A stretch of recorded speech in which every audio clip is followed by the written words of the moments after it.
Buenas tardes a todos. So good afternoon, everyone. Thank you very much for coming along. The ones that you are physically and the ones that you are watching us online. It's a great honor to be part of this great cycle. Free Thinking Tomorrow, hosted by Fundación Telefónica. I am really thankful for having me here. I would like to say thank you to the publication house Gatopardo. It's a great pleasure to talk to the great writer that is here with me, and I think that he's written a book that is one that is going to be one of the most discussed and praised this year, and it is called Desear Menos in Spanish.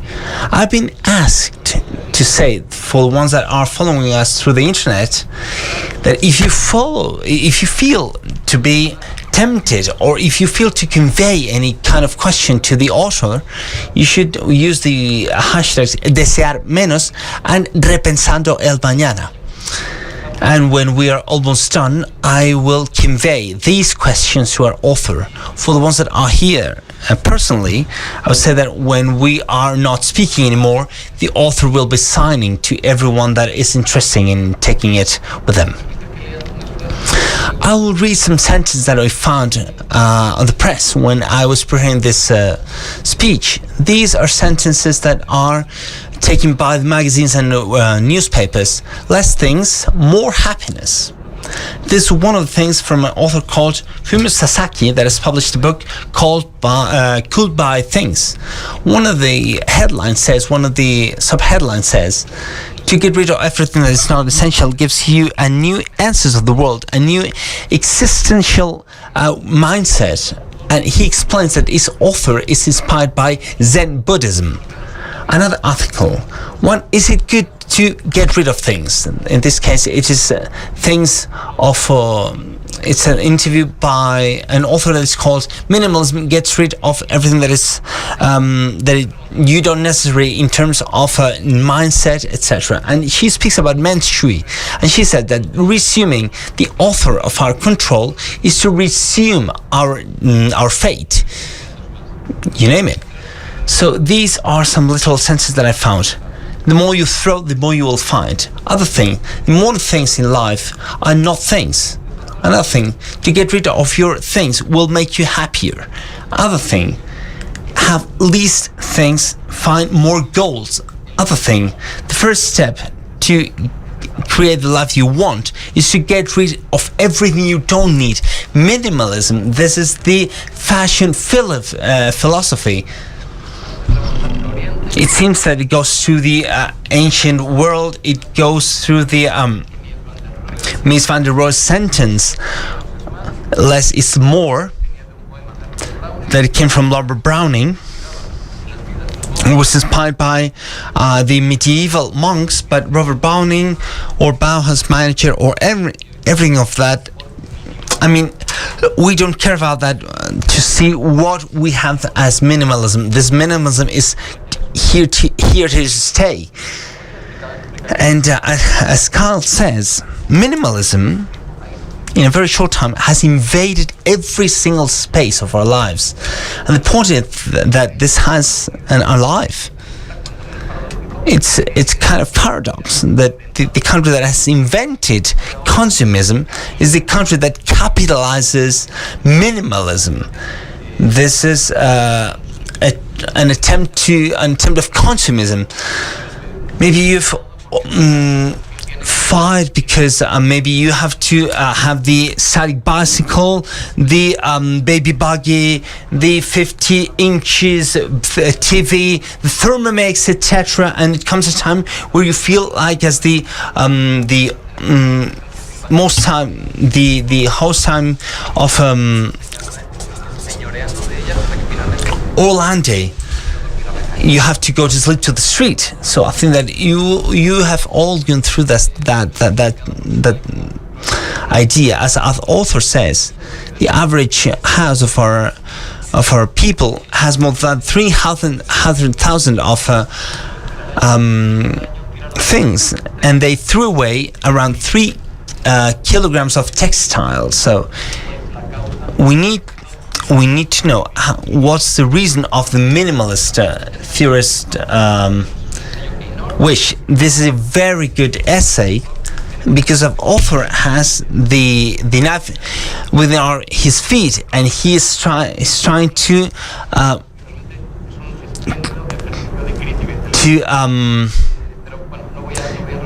I would like to get into the bush, and I would like to ask our author, I would like him to explain minimalism, and if it is not a paradox that the consumism country is the minimalism country right now. Yeah, thank you for that introduction as well. I think, the paradox of minimalism was one of the reasons why I wanted to write the book in the first place. I think I was seeing the word minimalism all over the place. I was seeing it used to describe so many different things, whether it's an apartment or the design of a hotel or a skincare routine or makeup or fashion. And I just couldn't quite understand, if minimalism was seen in all these different places, like, what did it actually mean? And, the association with the word minimalism is the sense of reduction and simplicity and austerity. But it seems to be in excess everywhere. There is an excess of minimalism in the world right now. And I think around 2015, 2016, maybe minimalism was at its peak, particularly in the US. You could just see it as this trendy lifestyle. It was, a popular thing to do, to go through all of your possessions, as Marie Kondo said, and throw out the things that didn't bring you joy. But I think that message of simplicity and the drive to throw things out ultimately kind of reversed itself and became a way to consume more. So in the Marie Kondo lesson, like, you throw out all of your stuff, you consider which stuff you like, and you get rid of the rest. But that then leaves an opportunity to buy more. Like, you fill in the empty space that then exists. So I think there's that paradox that simplicity begets excess in a way. And I wanted to, through the book, explore how that happened and why it happened. I think there's this original idea in minimalism that simplicity can be another possibility for life. It can be a different way of seeing things. It can be a different imagination of what life could be. But increasingly, I felt like minimalism was packaged as a lifestyle and kind of sold as a bunch of products at once that you could click buy on the internet and have delivered to your house. And so I wanted to figure out how that paradox took place. La verdad es que, claro, Kyle nos ha... The truth is that, well, he has told us that he has accounted with a minimalism in a more academic way, in an intellectual way. He was familiar with Don Flaving. He knew the theory of the 60s, of the minimalism, and the truth is that there's an important gap between we used to understand the minimalism and what is called minimalism right now. Reading his essay, I remember a really Popescu sentence that, well, he was here 2 or 3 weeks ago, where he talked about this staticist of the world. He says that we are following the surrealistic doctrine that the art is all around the place. It has a static and realistic fashion, and with contemporaneous art, we have Renaissance art, but it goes through its limits and it goes through its paroxysm, and everything is in some way tempered by art. So just for you to know a paradox, the gardener, he's called, for example, he's called landscape art. Everything's artistic. So art seems to flood every single way of our life. So I would like to ask Kyle if you think that minimalism eventually is something trivial. Yeah, I think there's this sense that if minimalism is everywhere and means everything, then it also means nothing at the same time. I mean, I think through the book, I kind of show how this idea that originated in art and was originally pioneered by artists was kind of adopted by wider and wider circles of people and ultimately lost a sense of meaning along the way. So I think, I mean, maybe if we look at some of the minimalist artists that we have, no.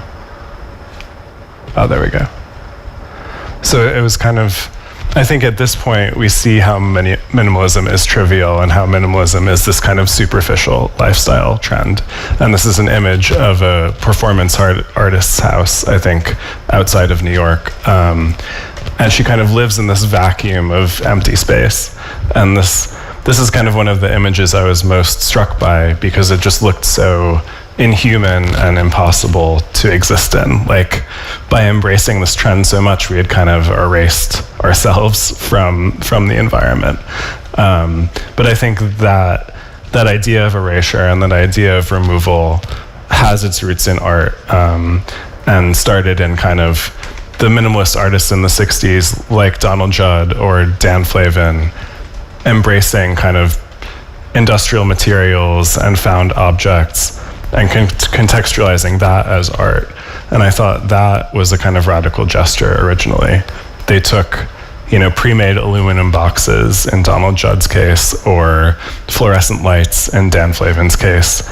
And by putting these objects into the art gallery, they reframed them as art, and they kind of asked the viewers to see them as worthy of aesthetic appreciation. But I think over, that happened in the 1960s.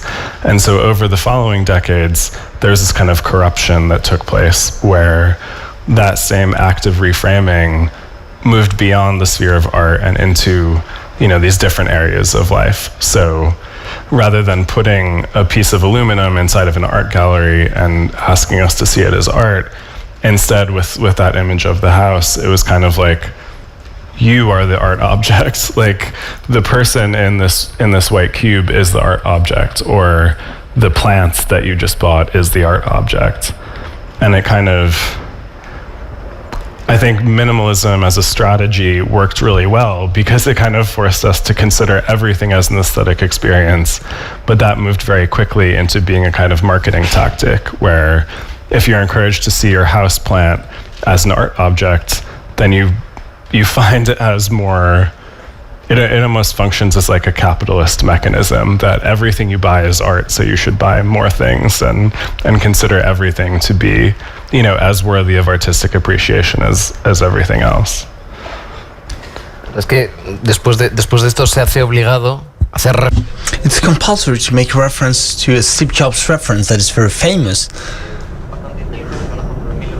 from 1982. That many of the attendees have seen, where the Apple's founder is at a almost empty room with a shed of light, and there's just a lamp with a stereo and a window. There's nothing else. And the message is quite obvious. Success can be reached just with a few things. You say that the speech's paradox is that there are just a couple of things. A stereo that was worth 8,000 or 9,000 euros, and a lamp that was absolutely, was very expensive. But is it an expensive fashion that poor people used to follow?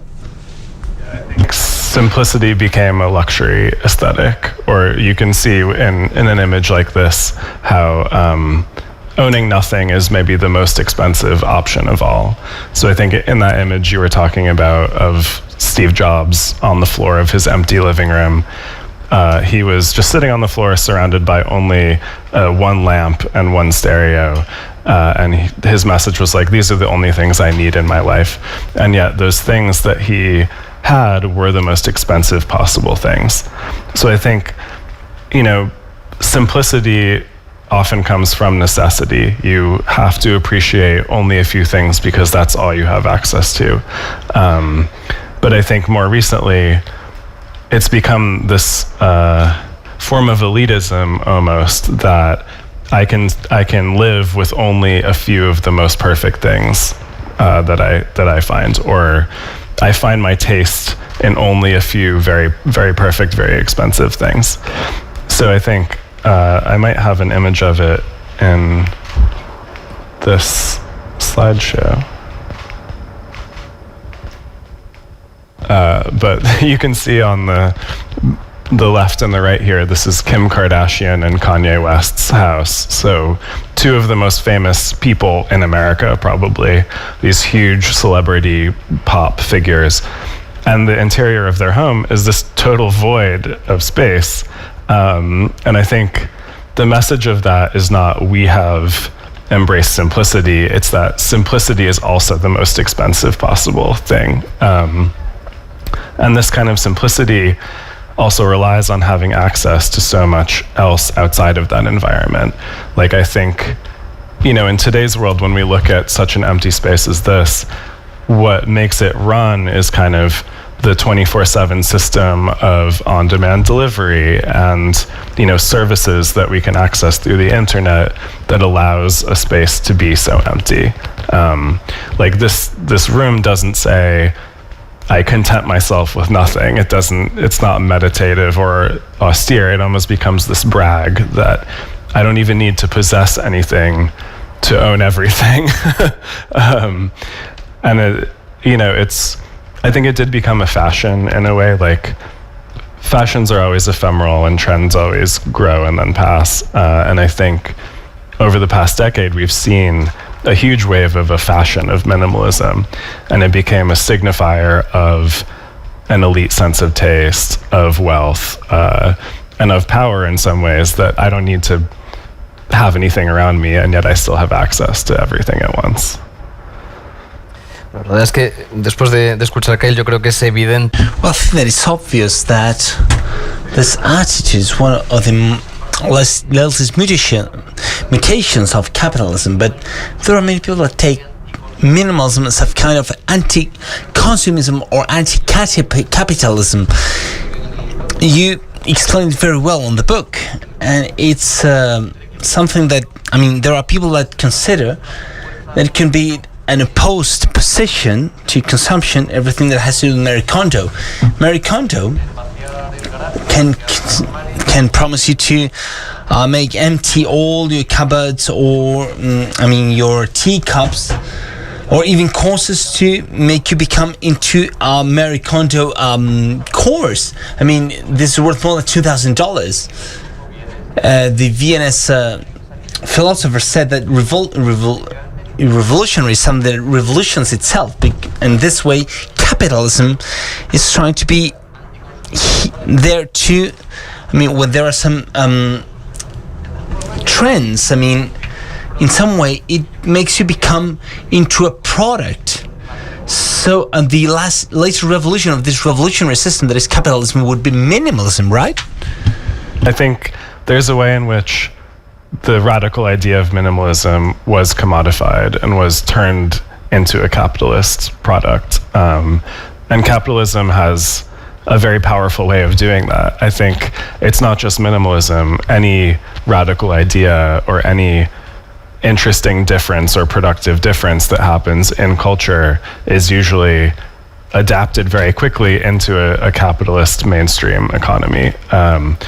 So I think in this case, minimalism almost proved to be an effective solution for the kind of capitalist global market as well, that this aesthetic, since it was emptied of everything, was a really easy export or product to be sold in every market over the, across the world. It was this replicable aesthetic and a kind of simple style to make anywhere you wanted and to cover over any sense of history or past or difference. And so in that way, it seems like minimalism is the ultimate aesthetic product. It's the style that can work anywhere. It can be made from anything. It can occupy any space at any time. And that to me is really shocking, kind of. I think I don't know if there are any other artistic movements that you could say that of, that they became, you know, global phenomena that are kind of denatured from their artistic past. Perhaps pop art, but like pop art started from the market and kept existing within the market. But minimalism was radical, and now it appears to be the least radical thing possible, or at least it has been turned into this luxury global aesthetic product. But through the book, I was hoping to find, you know, some deeper philosophical roots of minimalism and a way, kind of charting the history that didn't exist before and showing where the ideas came from and some people who might have practiced them in a better way.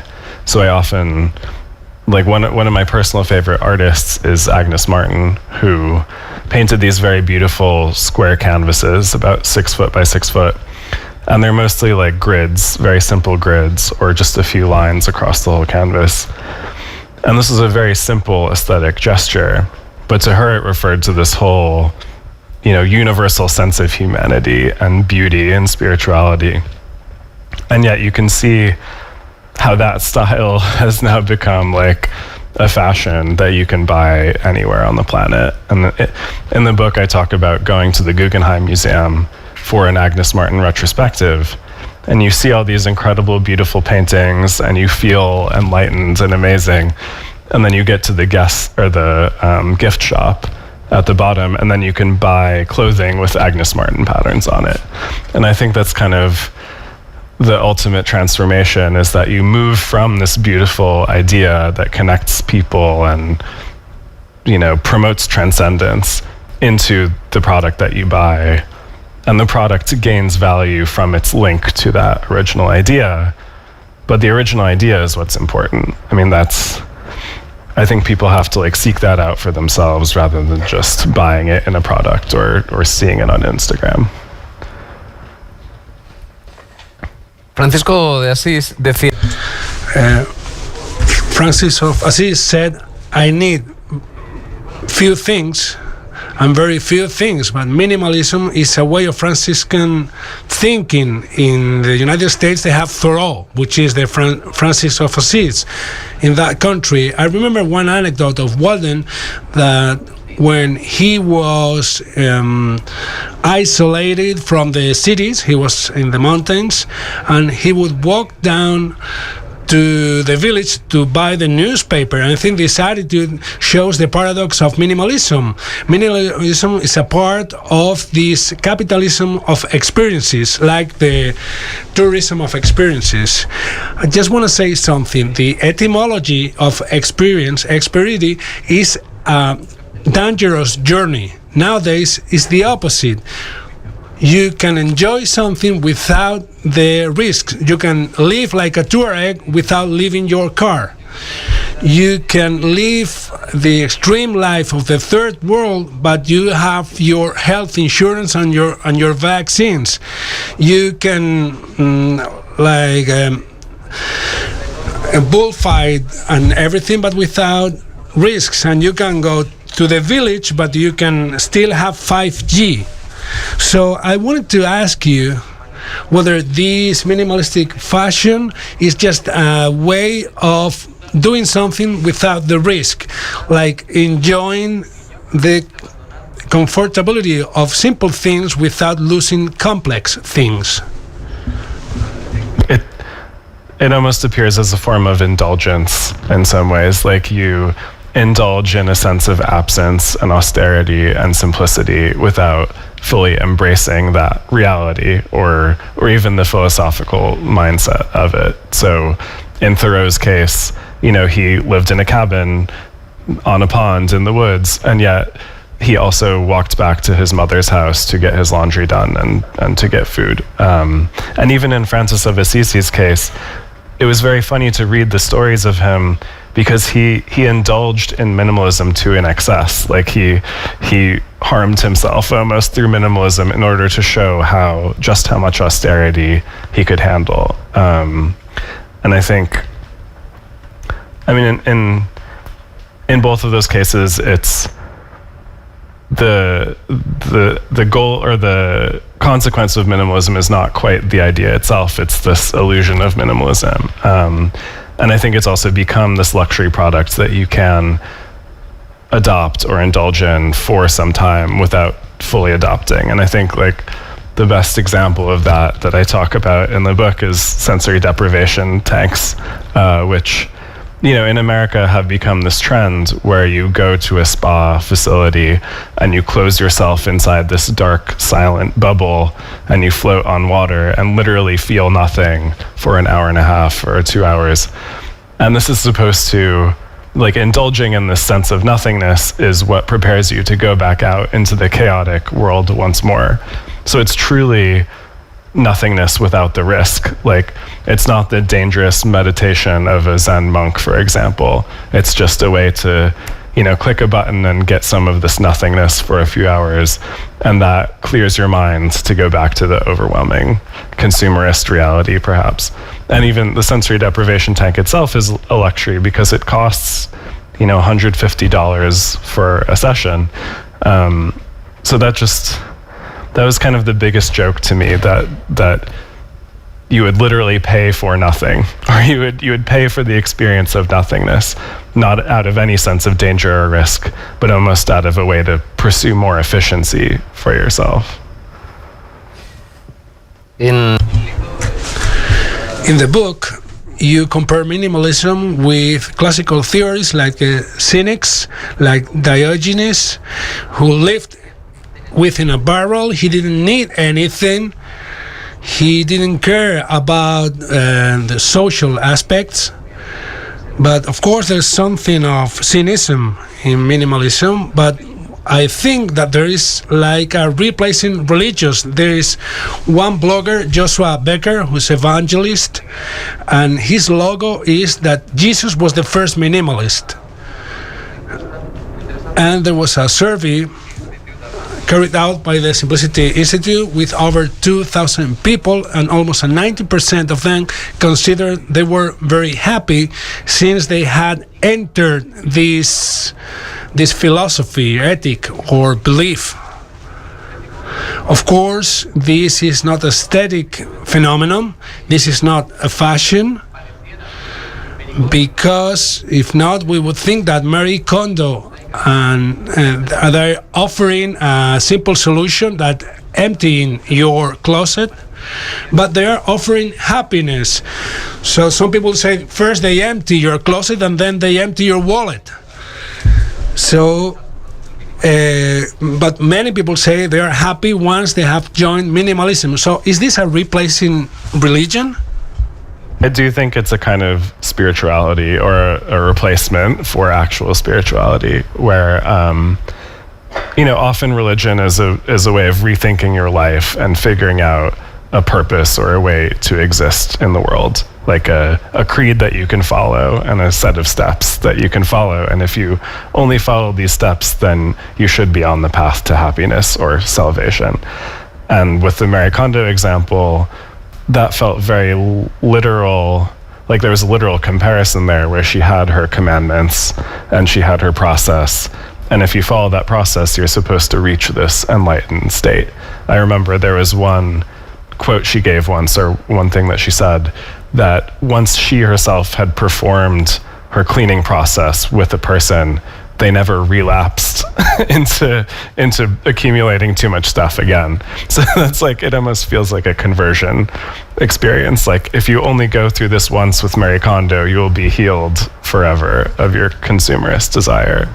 I think like minimalism comes out of this craving for deeper meaning in life and a way of being in the world, especially in the middle of, you know, globalized hyper-capitalism, where people don't understand their own identities. They don't understand their place in the world. They feel like they've lost their grasp on what's around them. And so minimalism presents this acknowledgement of their confusion and acknowledgement of that sense of lostness, and gives them a path forward of, you know, narrowing things down, throwing things out, embracing simplicity. But in observing the phenomenon, I think it so often stays within the realm of consumerism. So it's just about buying fewer things. It's just about cleaning your house. And there are a few steps that go beyond that. Like particularly with Becker and the minimalist bloggers, it often seemed less about spirituality than a way to get out of debt or, escape some of the economic traps that are endemic to the society that we live in. And so I can totally understand why people are drawn toward this possibility. I think it offers a lot to people, even though the people who lead them or preach it don't have a deeper message to follow that. La verdad es que uno entiende la seducción. Well, we can understand how appealing, how a theory offering some steps for you to follow that will give some sense to your life, at least some aesthetic sense to your life. It also have some practical functionalities. You can live better, and probably it might correspond to some spirituality. But as you have written in your book, many people have embraced minimalism based on ethical reasons because they think it could be the best way to face the climate crisis, to have some social awareness, to make people understand that maybe in this the only possibility now is minimalism. And I think you're right, but don't you think this is a reasonable way of facing the situation that we have to face?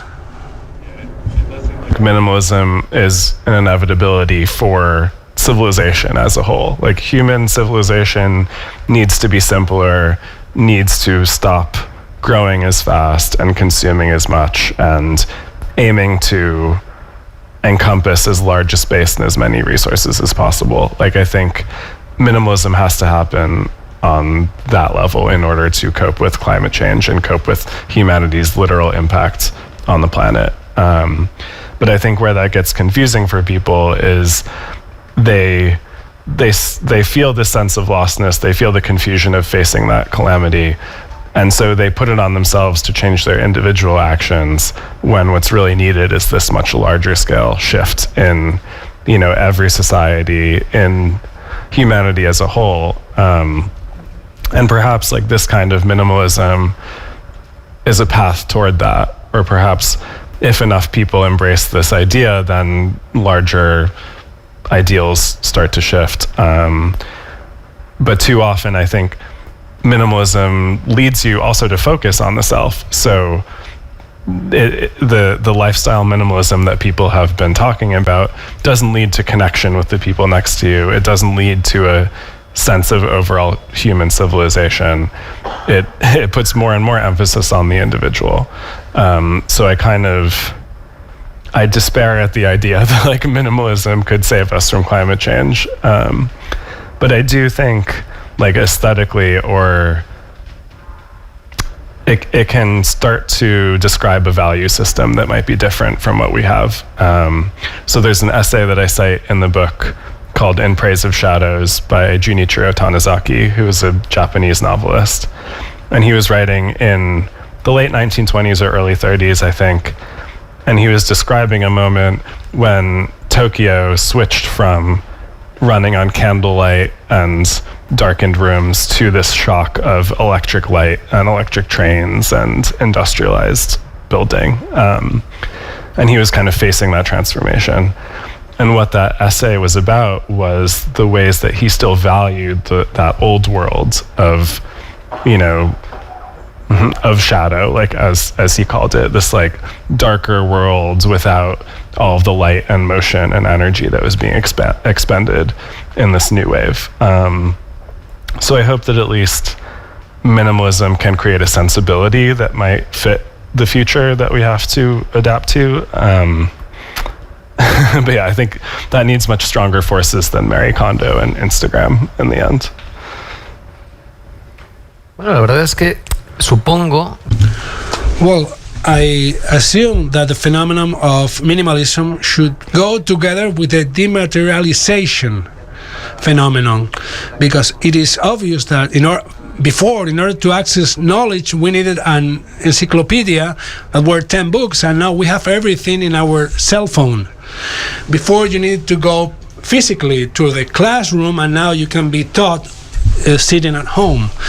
Before, we needed a whole room for our CDs and LPs, and now we have everything on streaming. And I'm thinking that maybe minimalism comes from this dematerialization, and likewise it might be related with the fact that the circumstances are poor now. Before we were speaking about Diogenes that was living in a barrel, but now in Madrid we have very small apartments, and some people living there would envy Diogenes for his barrel if the barrel would have some running water.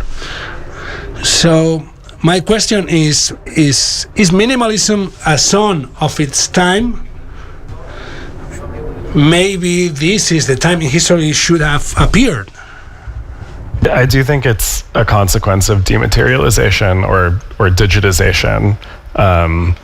It's another funny paradox that happens where we experience so much of the world on our phones now and consume so much content on the internet through multimedia. I think we get so much impact from that we actually want our physical spaces to be more austere and simpler just because there's so much coming out of our phone. So I think there's that contrast where we experience a lot online, so offline we want to be as simple as possible. And minimalism seems to be well adapted to that state where so much culture originates on the internet and so much interaction happens in digital spaces. I also think, I often connect the blank white space of the internet to the blank white space of these minimalist spaces, like a gallery or a house. I think visually, minimalism as a style was really well suited to these blank white frames, like on Instagram or like on an early HTML website. When you have a simple composition with only a few things and like maybe one central image, then that aesthetic works when you're looking at it on your phone. So yeah, I think there's this convergence of forces where culture was becoming more digital, technology was playing an ever larger role, and also minimalism was becoming more popular, and they might have become intertwined. I think another like cause of minimalism is also the other economic forces that we've experienced in the past 2 decades. So, the financial crisis and the kind of labor exploitation of digital platforms.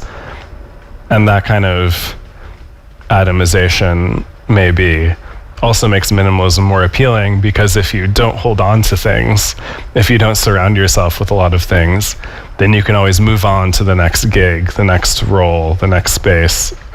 You can live in an Airbnb or a tiny capsule hotel, and that's kind of the ideal home of the like hypermobile digital worker. So I think like that minimalist lifestyle, or minimalism fits that lifestyle as well. I remember this story about the founder of Tumblr, David Karp, and everyone always said he would only fly with a single tote bag. Like wherever he was going, he would never bring more than a single tote bag. And this was the kind of enlightened techno-minimalist archetype that developed in the 2010s. But now when we think about that archetype, like it's the digital gig worker who goes from platform to platform, carrying nothing with them, just performing whatever labor is at hand. So I think that's a kind of that's an unfortunate example of minimalism. You don't want minimalism in labor rights or in the marketplace for employment. That seems like a very bad place for it.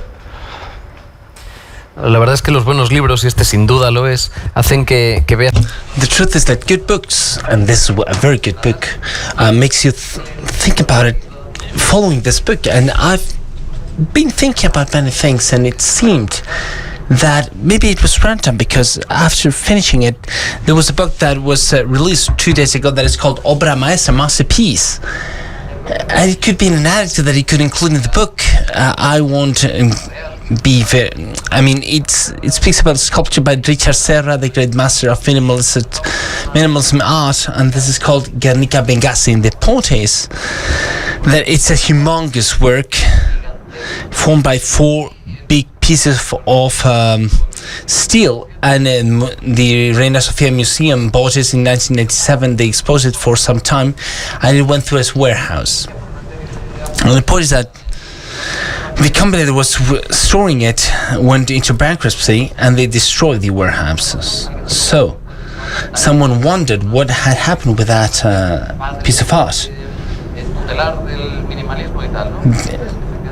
And they discovered that nobody knew where it was, and nobody knows where that piece of art is. I think that's a great metaphor of where digitalization is. And for example, a small Rembrandt could disappear, but how big, humongous blocks could disappear?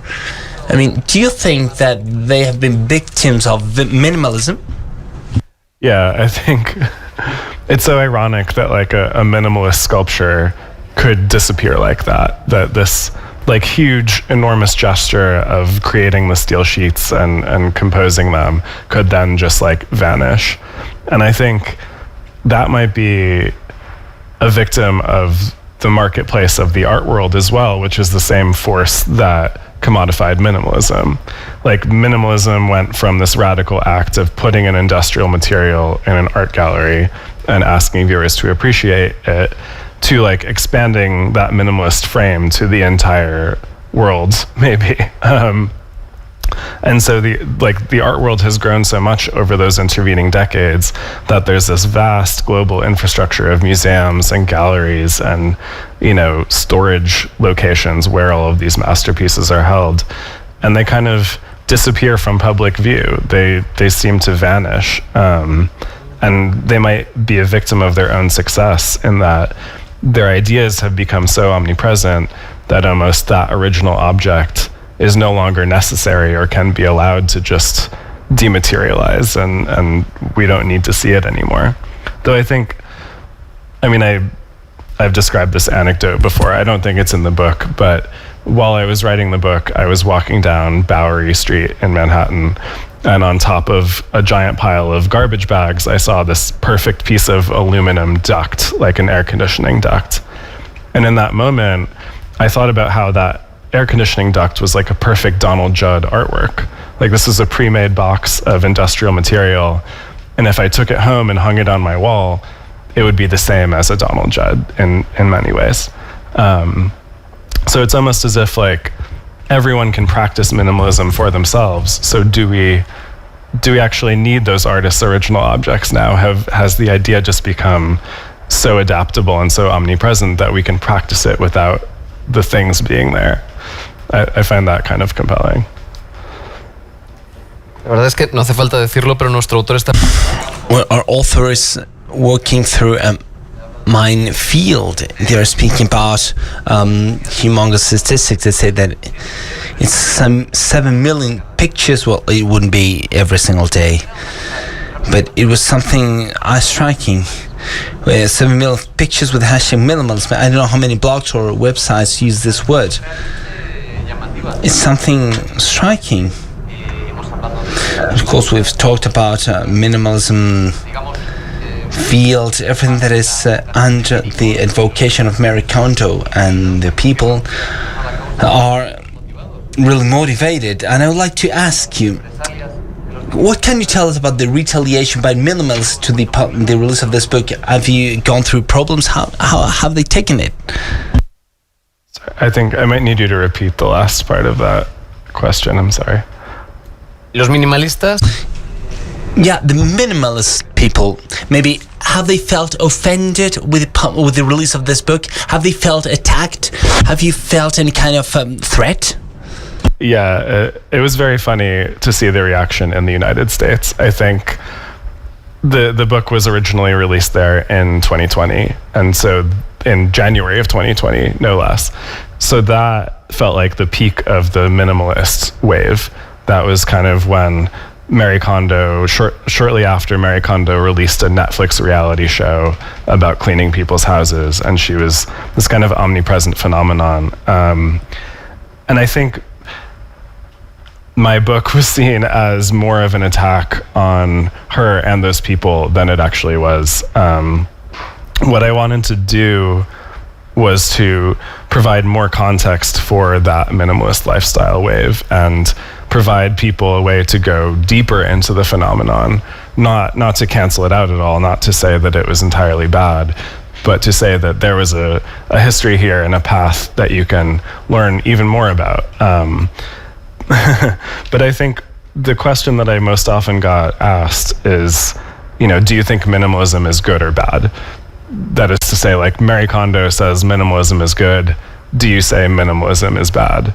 And that's so not the point of the book to say yes or no to the idea. Like, the point of the book is to consider minimalism for what it is and to show all the ways that it exists, like in different places and spaces. So I think, there's an idea in the book of kind of non-judgment and experiencing something in itself rather than judging it according to preconceived notions of what it is. And I think that was something that Donald Judd practiced, and Agnes Martin, and a composer like John Cage, who would ask us to just listen to the room around us and see that as music. So I think the reaction showed that practice was still very hard. Like, I think people wanted a fast and easy judgment. They wanted to know what they should think. But I think the ultimate message of minimalism is that you should think for yourself and figure out what you think is beautiful or tasteful, and not listen to other people's judgments. So, yeah, it was a very interesting reaction. Me gustaría preguntarte también acerca de... I'd like to ask you about your more relationship or intimate relationship with minimalism. We know what your intellectual relationship was when you get to meet the authors that were the milestones, but you speak about your personal relationship when at home at Portland you discovered that the house was filled with objects and you had that first minimalist impulse when you started to think that maybe you should get rid of some things. What have been your personal relationship with minimalism, and what's your personal relationship right now? It's a great question. I think I prefer this question to whether minimalism is good or bad. Like, I think everyone has their own version of it, and everyone has their own relationship to it that's formed over time. Personally, for me, I think I grew up in the suburbs of New England, and we had a big house with several stories and lots of space, and stuff definitely accumulated. There were just a lot of physical objects. My parents would always get mad at me for leaving piles of things all over the place, which I was definitely guilty of. So I think kind of in reaction to that context growing up, I did become more of a minimalist in my own adult life. So, after university, I moved to Beijing for a brief time and then moved to New York. And in both of those places, space is at a total premium. Like, you are kind of forced to be minimalist because you're forced to live in a small space without much access to storage or ability to accumulate things. And that was something that I think I craved after my upbringing. I don't know if I ever called myself a minimalist necessarily, but that was certainly my sensibility and my desire to think about the things I surrounded myself with and kind of develop an aesthetic identity. And at the same time, minimalist art has always been one of my favorite movements of art or genres of art. I just always, since I learned about it in high school, I always appreciated this kind of shocking visual simplicity that it had. And I think I was driven to understand more about it, like what created that shock, why did I find it so appealing. So I think writing the book was a way to deepen my own relationship with minimalism and like figure out why it appealed to me. And I think in the end it was something about seeing the world in a different way and kind of getting rid of traditional notions of beauty or aesthetic quality and just having this like radically different material environment. Donald Judd's work still really appeals to me a lot, and I think some of the early analysis of it in the 1960s talked about this sense of how he threw away the need for narrative or the need for emotion or the need for informing the viewer of something in favor of just allowing you to have an experience of the object that's in front of you. And I think that's just a really powerful message to people, that you don't need to read the museum label necessarily. You don't need someone else to tell you what this work of art does. All you have to do is stand in front of it and experience it, and that can be the most powerful thing. And I think that's totally true.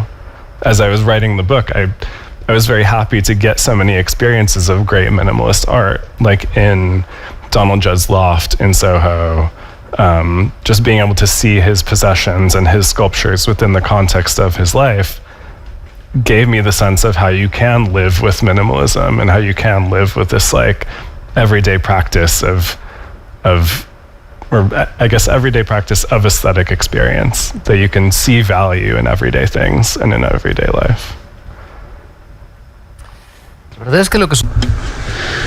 Well, actually, what happens with minimalism, I guess, happens with many aspects of lives.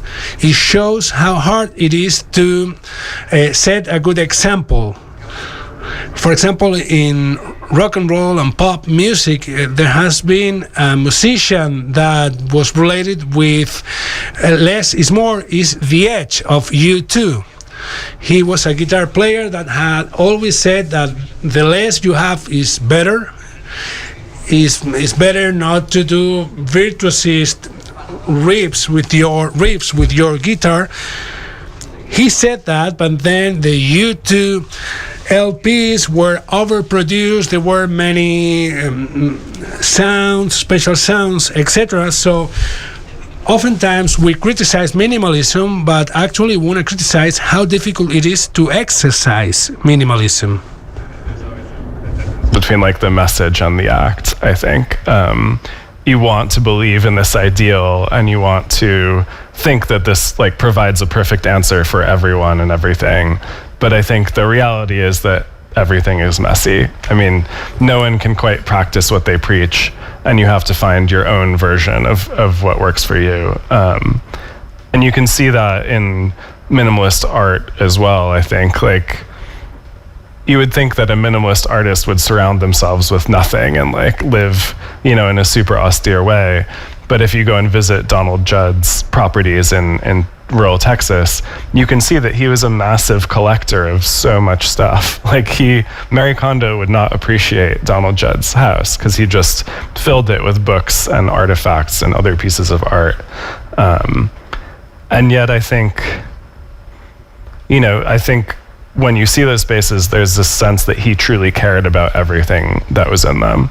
And I think that's a message that he and Marie Kondo might have in common, or that they could agree on, which is that you should have the things around you that are meaningful to you, and you should be able to like look at the things on your table or on your wall and have a relationship with them, rather than kind of blindly consuming them and having no relationship to them.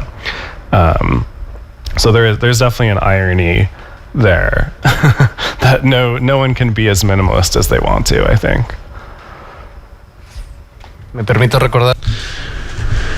Yeah, I like to say to those of us who are attending this presentation, you have to use the following hashtags: Desear Menos or hashtag Repensando el Mañana. So you write your questions and I'll ask Kyle. So we have seen several crises, and whenever we are in a crisis, in a dire situation, some religious theories appear that are promising that after the crisis we will be better. We have heard this through the pandemic, and we heard that in the crisis of 2008. They told us that we would be changed as people, we would change egoism for altruism, and we will have a better world. But at the end of the day, after all these crises, we have been changed just a little bit damaged, but we are basically the same. But whenever there's a crisis, we get the message that we will change our attitude and our nature, and we will be transformed. And I think that minimalism is one of these theories. It's a theory that aims to change ourselves as people, as persons, but then in reality they are like patching, just patches just to solve particular problems. Do you agree? I mean, another kind of surprise to me in writing the book was how often a minimalist idea or a minimalist wave would occur after a period of crisis. I mean, you could see that with minimalist art coming after, World War II in the 1950s and 60s. You could also see it in the 1970s again, with the kind of back to the land movement with American hippies, and there is this wave of self-help books about embracing simplicity and finding a simpler way of life. I think it's a choice or an option that's appealing when you don't know what else to do, or when you need to cope with circumstances that are beyond your control. So by narrowing down your life and concentrating on what's right in front of you, or by throwing everything out, you can find some way to keep going. But it's interesting to think about that now, since the book came out right before the pandemic, and in the pandemic suddenly minimalism became this hot topic once more, I think, because if you had thrown everything out of your house and lived in this convenient empty white space, you were having big trouble when all you had access to was the contents of your home. So if in this particular crisis, which is a pretty unique crisis, minimalism didn't look like a very good option. It was, it went even beyond that kind of survival mode. So I do wonder if that proved to some people that you can't just get rid of things. You can't just narrow down and focus on yourself and, confine your world to a small space. The pandemic has shown how that's not a very sustainable solution, and that doesn't create the chance for life and for creativity. Es que son muchos frentes los que plantea este libro. Well, you mention many things in this book, and you explain it in a very simple way, but this is a very wide area. And sometimes it could be overwhelming, but not in this case, but because you mention many things, there's many information, but you are not giving us encyclopedic knowledge. This book is very easy to read and to understand, and it's a very entertaining and funny reading. And the publisher house is Gatopardo, a new publishing house which is a reference in Spain, and they always publish very special books, very high quality books. But I wanted to ask you about this new relationship that we seem to be establishing with things. We don't know if this is here to stay or not, but the German philosopher, South Korean philosopher Byung-Chul Han, in his new book No Things, he explains something that might be related with minimalism. He says that when he was a boy, he had few things, but these few things were very important for him. When I grew up, I accumulated many things that then I threw away. And now my decision is I just have three things: a piano, I have an old music machine, where I have to put a quarter into it if I want to listen to a song. And now these three things are very important for me, extremely important for me. So this could be some minimalism, maybe some level of minimalism will help us have a better relationship with our environment. I think it could. I mean, I think, as with some of his other ideas, there's he writes about how we as humans have adapted to this, the extreme conditions of postmodernism and this kind of terrible vacuum that we live in.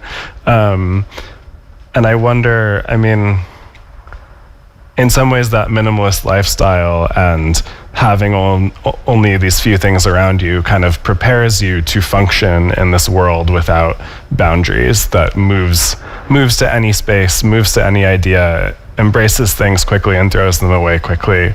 Like, I think the minimalist mindset is in some ways really well adapted to that situation. I mean, intellectually, I would love to believe that cultivating a deep relationship with a few things is the way to go. Like, I think that is the case. But so many systems now exploit us only having ties to a few things. Like, they,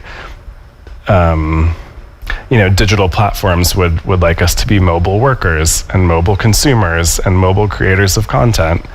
And I don't know, maybe what we're really seeking more is not just like the relationship with the things around you, but a sense of rootedness and stability that, you can find stability by having a relationship with the few things that you love, but you also need a rootedness that goes beyond just your home and your consumerist identity. I think you need a much larger connection with the place and time that you live in, and a sense of yourself as a person in a community.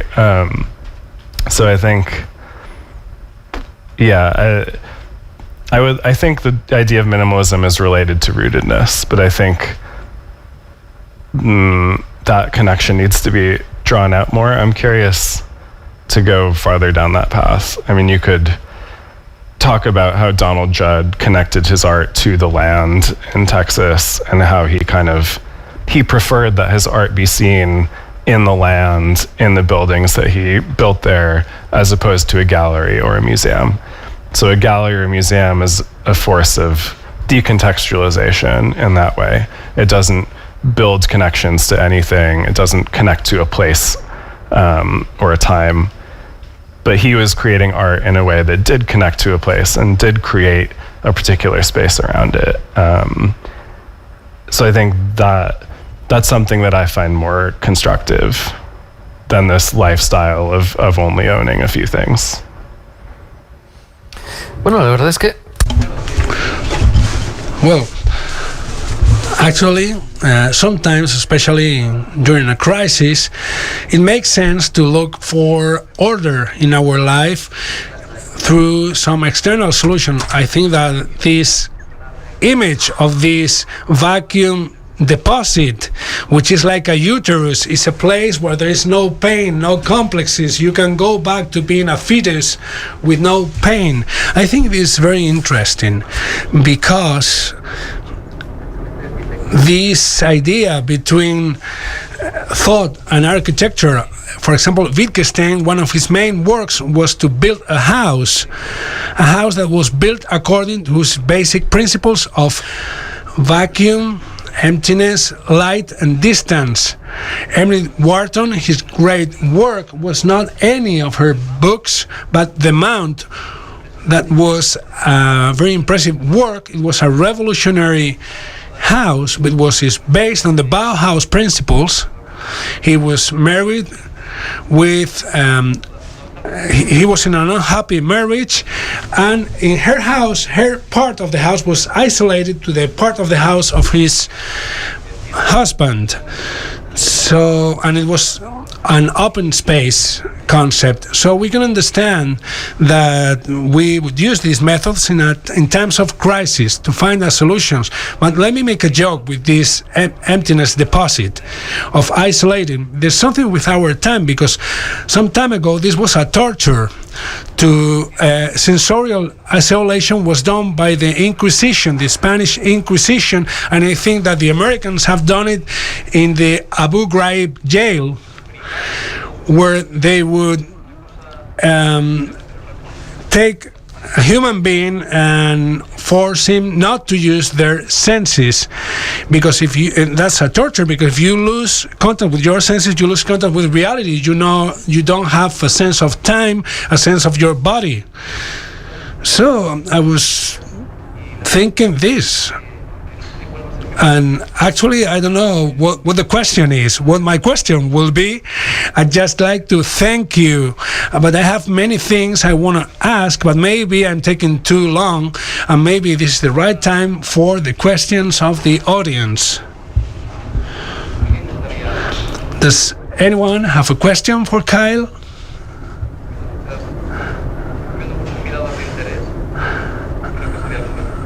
I think this would be the right time for a question.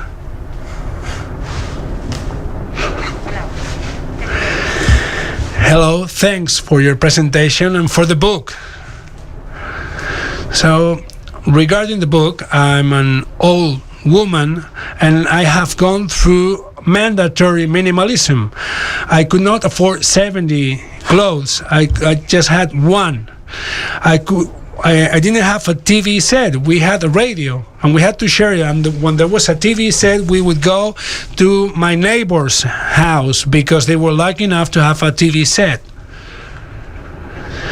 Then everything became to be more affordable, and we started to buy things because we could. And now we were buying like crazy, and now we get the message we should stop buying. But there's a trick.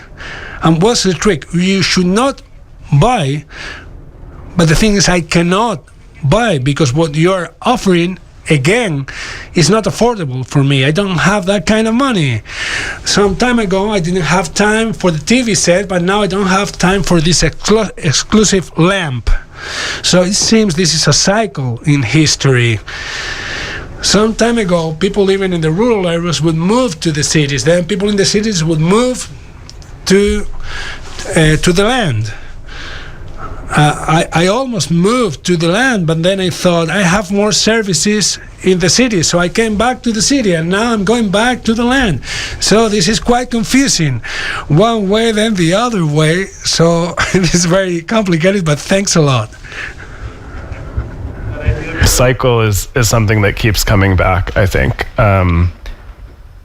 You know, a lot of books promise a history of something, you know, how it progressed from A to B to C to D and how we came to the present. But I don't think you can do that for minimalism. I don't think there's one clear path or like a linear progress or message that happens. I think it truly is a cycle, and it's this idea of simplification that it keeps being appealing to people, and then they do it too much, and then they come back around and then complicate things too much, and then simplicity becomes appealing again.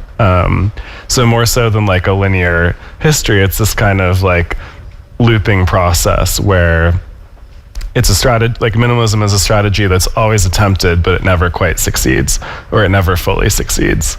And I don't know if it needs to succeed in the end. Like, I don't think it's a total solution for anything, but I think it's a very interesting urge that we have, maybe this fundamental urge toward austerity and simplicity as much as complexity and excess.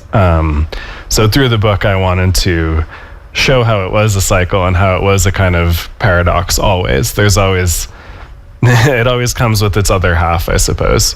And I hope that I show that there's never like one person who does it perfectly, or there's never a moment in time where you're not moving through that cycle once more. But yeah, I really appreciate you telling that story of your experience, and I think we've seen it happen over the 20th century once more. There's this cycle of minimalism, and if I look into the 21st century, I'm sure we'll go through it once more.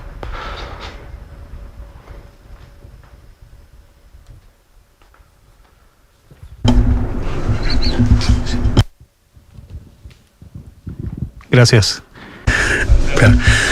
Well, good afternoon. Very interesting conversation. I have a thought. I think there is a practical minimalism like Marie Kondo with the idea of being more calm, and there are more philosophical minimalism like Thoreau. It was not about feeling better, but about developing some philosophy. Now we are in the age of emptiness. Sometimes we buy things to satisfy ourselves or to get away with some distress, but this accumulates. So my question is, why do we say wish less and why not wish nothing? In the sense that we really don't need anything.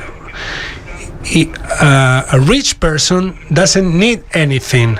A poor person never has enough, no matter how many things he has. So likewise, if you have someone that used to be an alcoholic, you don't say try to drink less. You say quit drinking. So my question is, why not wish nothing? Or maybe this is too Buddhist. It's very Buddhist. Like I think that's what Zen Buddhism tried to do. It tried to move as close to nothingness as possible and go all the way down that path. And it's such a compelling idea, and I think people are still always attracted to that idea. Like we're constantly referring back to Zen meditation and Zen Buddhism as this ideal of nothingness and self-negation. But I think, the interesting thing to me is that the Zen Buddhist monks who practiced these things, this was never a mainstream set of people in society. It was always like a kind of elite niche or a group of zealots, really, who were like practicing the most extreme version of minimalism and self-negation possible. But I think, we certainly live in an age of nothingness and emptiness. Like I totally agree with that, and I've written some essays about that as well. But then I wonder, we always try to move toward nothingness, and we try to say not just consume less, but consume nothing. And yet we never manage to accomplish it in some way. And I think one reason why that happens is that like nothingness is never just absence. It's this like extreme form of something. Sorry, it's so abstract. But by doing nothing, by moving as far toward nothing as possible, at some point you trip into this excess of nothingness, which is itself a paradox. Like you're not casually doing nothing. You're going as far as possible and doing this in an extreme way. And I think that might be the moment that the cycle starts over, is that you do so much nothing that it becomes something again, perhaps. But you see, there are some examples in Zen Buddhism itself where, the absurd degree of self-negation defeats itself, I think, or at least it's not posed as a solution necessarily, it's posed as a paradox as well. Like there are some Zen koans that I really love that are about how nothingness is not nothing, it's like a burning hot ball in your throat. And I think that's, you just have to meditate on that one. Like it's always existing in a state of paradox and tension. I think it never just resolves itself.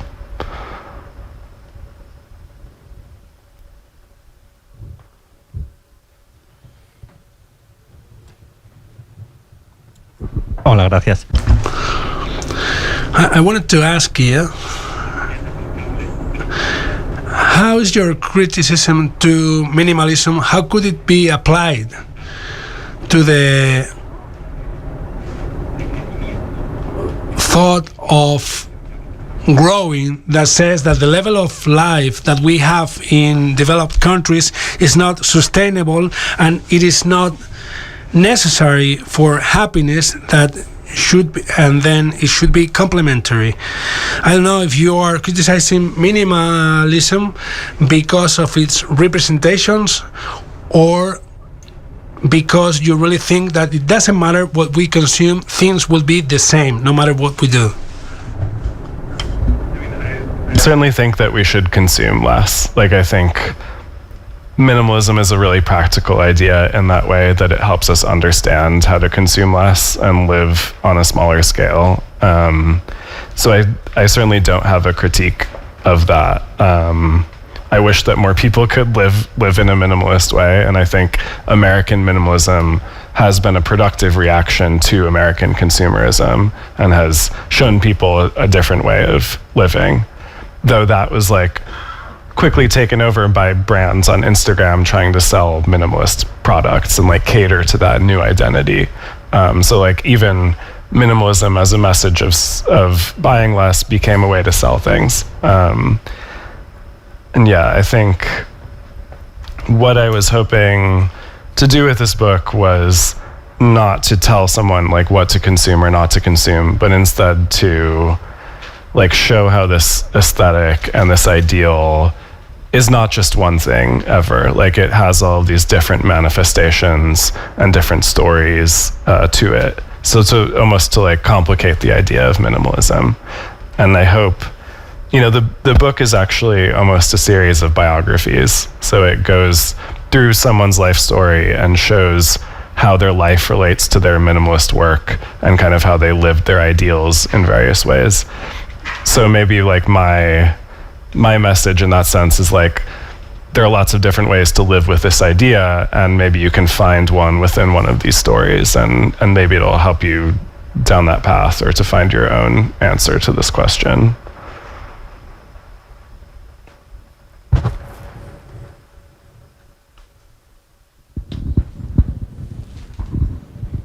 And between minimalism and optimal use of resources, what would you choose?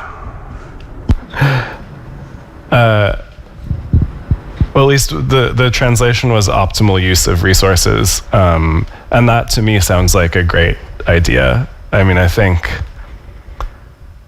like the word minimalism has a lot of associations with modernist architecture. The kind of aesthetic of modernist architecture influenced what became the aesthetic of minimalism. And I think like modernist architecture had a lot of productive ideas about the optimal use of resources and, you know, creating large scale housing for a lot of people and, you know, new ways of living in the world. And I would much prefer that to everyone living in this kind of hyper minimalist, you know, empty room way. Yeah, I don't think everyone could live in this kind of high minimalist lifestyle. I think that itself would be very unsustainable. And even, you know, like the Kim Kardashian image, her lifestyle is her like super minimalist lifestyle is supported by lots of people who are exploited and have to labor to support her. So that doesn't feel like an equitable distribution of resources. I would hope maybe in terms of like minimalism, I would hope that more people can practice it in their daily life and use it less as like a thing to buy and more a way of thinking or a philosophy that they approach the world with. So almost decoupling minimalism from objects at all and thinking about it more as a mindset that you create for yourself. I'm genuinely not sure if that answered your question well or not, but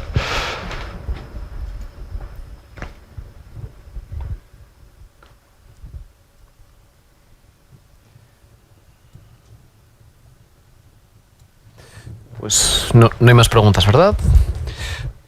So no more questions. Or yes, we have a question by the publisher.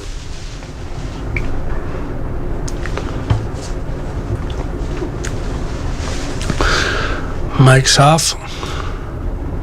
Sorry, mic's off. I cannot translate.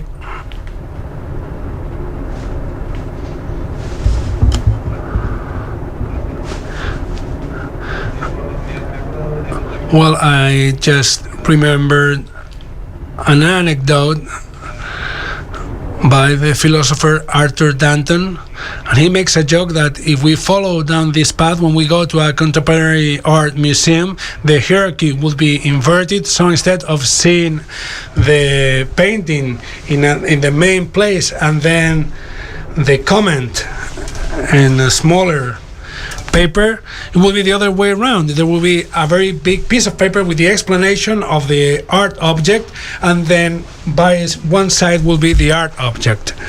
And this makes me think of this comment of wishing for nothing. And I like to add something, another term that has also some connotations and associations that I don't like, which is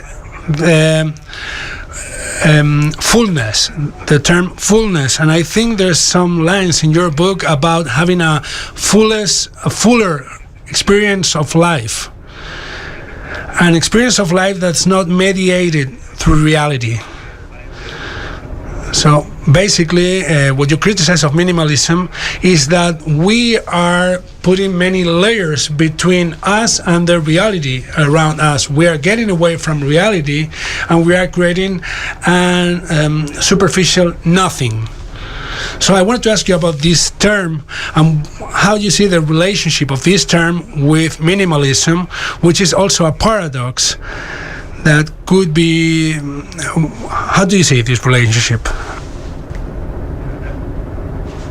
I think one idea of minimalism that comes through in the book is this, like, you want to experience reality directly. You want to see what's in front of you rather than have your understanding of it mediated or directed by someone else. And I do keep thinking of, or like the story, the anecdote about the museum label is very accurate, because the long museum label is telling you how to understand the art that's there. It's like framing it for you. It's telling you what to think about it and how to see it.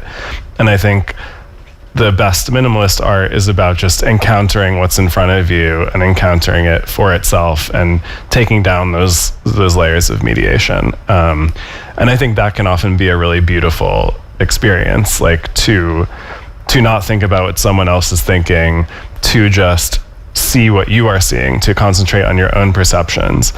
And minimalist art is a reminder that we can always do that, like that we don't need someone else to tell us about the relationship between this red color and that green color, or, you know, what the history of a particular painting was, but allow us to just experience the art that's in front of us. And that's like a message that I also wanted to apply to other things as well, you know, through philosophy or through music.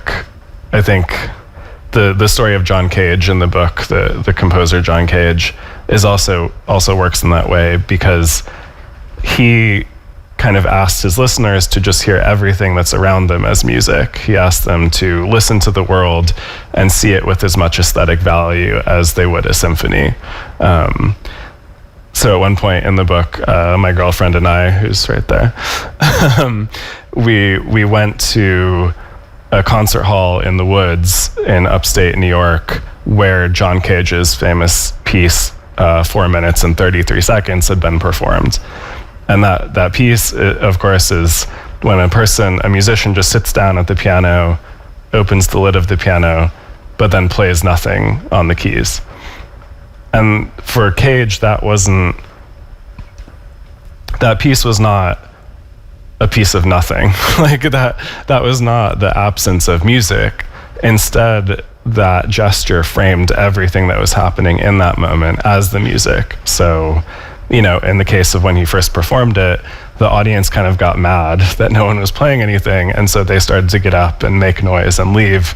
And so for Cage, that was the piece of music, was the sound of the audience getting annoyed and the rain and the leaves and stuff. So when we went to go see that site and kind of make that pilgrimage, we kind of performed that piece once again. I like set a timer on my phone for 4 minutes and 33 seconds, and we both kind of wandered around through the woods and listened to whatever was there and tried to appreciate it. And I thought that was a really beautiful experience. I mean, I wandered into a little nook in the rocks, and there was some water dripping off of one rock into a little pool on the ground, and that made a very like beautiful tinkling sound. I don't think like me appreciating that was not entirely the point, because Cage didn't think something had to even sound beautiful to be worthy of appreciation. But his strategy of just listening to what's around you and thinking about its beauty totally worked for me in that moment. And I think that's about like experiencing reality directly. And allowing yourself to have the experience.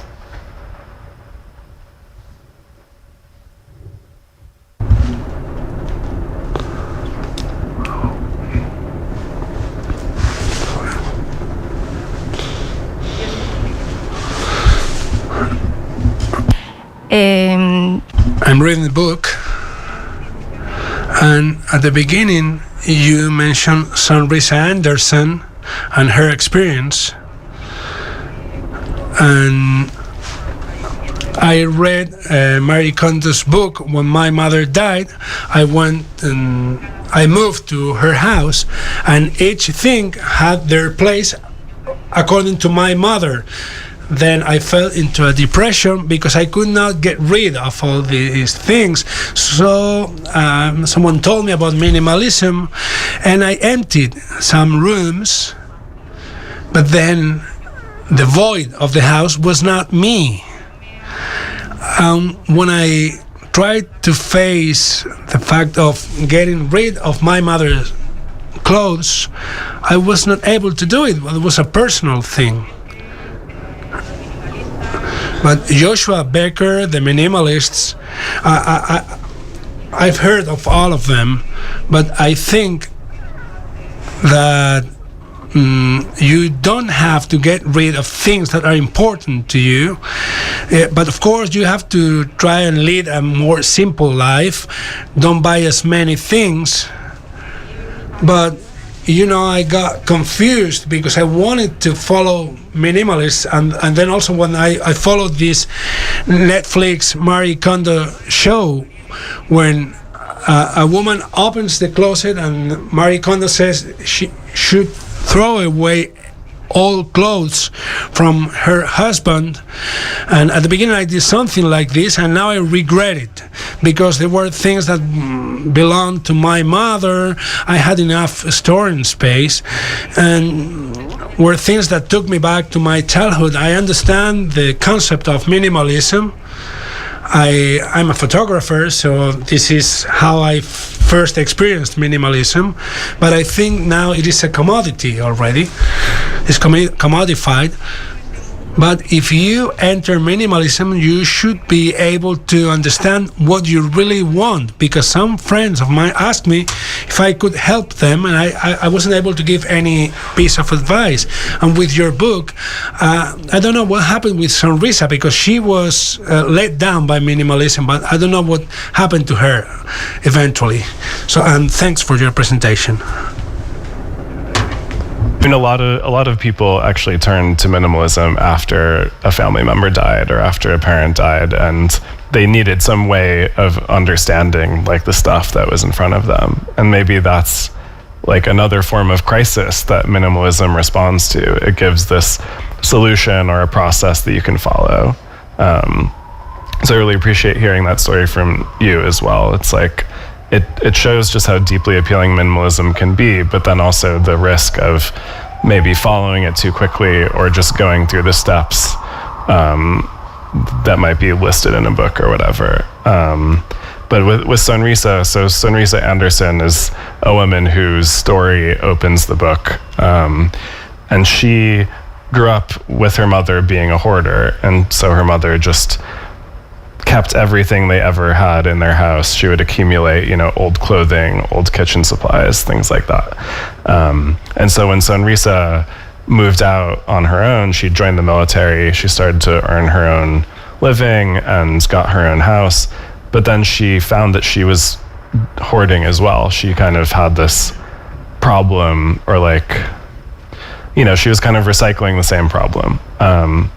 And so Sunrisa turned to minimalism as a way of escaping that, and also escaping the debt that she got into by accumulating more and more stuff. But then so she loved the bloggers and loved Marie Kondo for a while and thought that this was like a great answer. But then she got really dissatisfied with this message of minimalism, that she thought the message or the messaging and the marketing was more present than people actually doing the actions. So she felt that a lot of people claimed to be minimalists, but weren't actually following the minimalist practice. So her conclusion was like, oh, I'm so minimalist that I don't even call myself a minimalist anymore. I just follow the ideas. But I think it did really help her in the end, and it gave her a new relationship with the things around her. And she has like continued to have, she's avoided hoarding anymore. I think she's been really happy. And I remember talking to her shortly before the book came out, and I think she was still trying to convert her husband to more minimalist practices. So I think she herself found the answer, but maybe she still wanted more of it in her life for other people. Bueno, me dicen que hemos llegado a puerto. Well, I've been told we run out of time, so we should call it a day. So thanks a lot for attending. Thanks for being here. Thanks Fundación Telefónica for organizing this within the cycle Rethinking the Future. And I think this has been fruitful and interesting for you. Thanks a lot. Having the conversation as well.